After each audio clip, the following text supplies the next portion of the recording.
Hantu gentut boleh saja dianggap sebagai mitos belaka.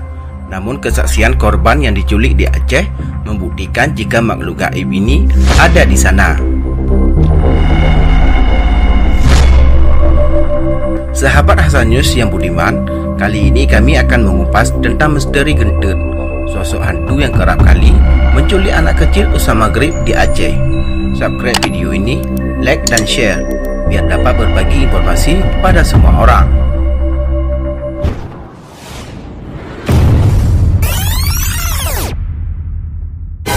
Emak-emak di Aceh punya cerita andalan untuk menakuti anaknya yang enggan pulang ke rumah.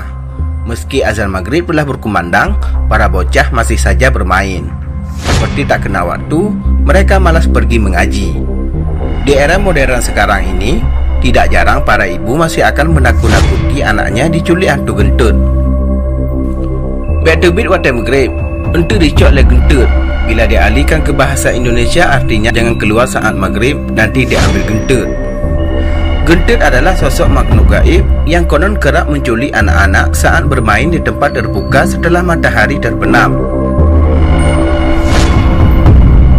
Makhluk gaib ini digambarkan seperti bayangan hitam, berwajah menyeramkan dengan rambut panjang terurai. Tubuhnya memanjang tak terhingga jika diratapi ke atas, dan sebaliknya gentut pun memendek ketika ditatap ke bawah. Sorotan matanya tajam. Anak yang diculik akan dibuat setengah sadar dan merasa sangat nyaman di bawah sosok ini sampai lupa diri sejenak. Tak sadarkan diri sedang diculik makhluk gaib. Nantinya bocah akan dibawa ke atas pohon kelapa atau pohon-pohon besar lainnya, terlantar di lokasi yang jarang terjamah manusia. Namun ada juga korbannya yang ditemukan warga di kolong jembatan, rumah kosong, bahkan komplek pemakaman. Saat sadar, bocah itu akan linglung, menangis terseduh-seduh karena setelah melek mata berada di tempat yang tidak dia kenali sebelumnya. Tidak tahu kemana arah pulang, orang yang menemukannya pasti sudah paham apabila anak itu merupakan korban penculikan gentut.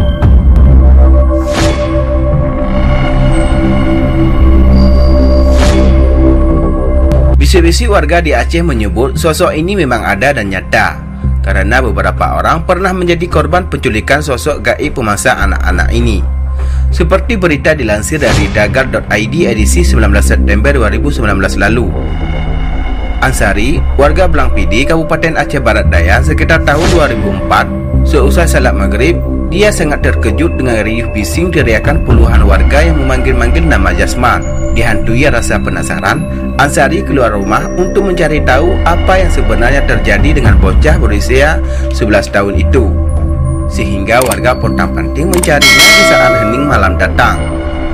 Dari mulut ke mulut, Ansari mengetahui Jasman menghilang dalam sekejap mata. Ibunya menghiraukan anak itu bermain di halaman rumah saat maghrib datang.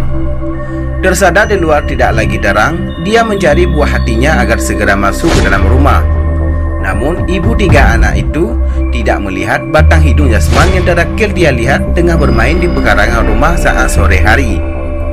Darni nama wanita itu. Dia risau, hatinya meringis, beberapa kali memanggil namun Jasman tidak kunjung menyaut. Dia melonglong, berteriak histeris mencari-cari anaknya yang hilang. Menurut dia, saat itu belum ada warga yang curiga apabila Jasman diculik setan gentut.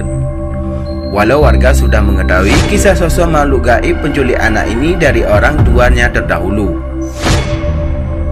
Setelah mencari 3 jam, tak kunjung ketemu, sekitar pukul 10 malam, ada warga yang mengusulkan untuk mengumandangkan azan di musala terdekat.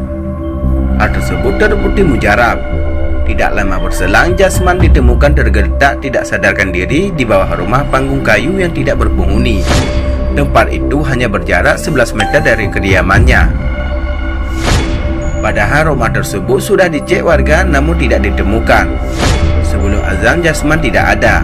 Setelah diazankan dan warga kembali mencari-cari, ternyata Jasman malah sudah ada dan terbaring di atas alas rumah panggung kayu tua tersebut. Ketika Jasman sadar, dia menceritakan sewaktu memasuki maghrib, dia melihat bayangan hitam yang bergerak sangat cepat ke arahnya. Setelah itu dia langsung tidak sadarkan diri. benar-benar tidak ingat hal yang selanjutnya terjadi.